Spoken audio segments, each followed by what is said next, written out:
Subscribe to our channel by clicking the subscribe button. Click the bell button and enjoy the latest uploads from our channel. Question number 3. How can the liberation of hydrogen gas be tested?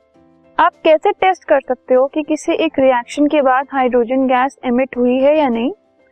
जो hydrogen gas है अगर वो evolve होती है किसी reaction के बाद तो उसकी प्रेजेंस हम टेस्ट कर सकते हैं बाय बर्निंग इट, ठीक है, by using a match stick या कोई भी ऐसी कैंडल वगैरह कुछ भी आप यूज करके अगर एक रिएक्शन कैरी आउट हो रहा है फॉर एग्जाम्पल इस टेस्ट ट्यूब के अंदर, ठीक है, तो ऑब्वियसली अगर गैस इवॉल्व हो रही है तो ऐसे बाहर जाएगी वो।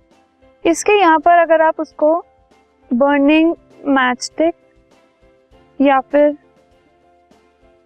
बर्नर या कैंडल कुछ भी अगर आप ले आते हैं, सो अगर लेकर आने के बाद एक पॉप साउंड आती है, ठीक है, इससे कंफर्म होता है कि हाइड्रोजन गैस प्रेजेंट है, क्योंकि हाइड्रोजन गैस जो है वो जब वो बर्न होती है तो एक पॉप साउंड के साथ बर्न होती है, वो उसकी कैरेक्टरिस्टिक साउंड है, ऐसी साउंड के साथ और कोई गैस बर्न नहीं होती, ठीक है। सो अगर एक पॉप साउंड आती है दैट मीन्स जो गैस इवॉल्व हुई है वो हाइड्रोजन गैस है।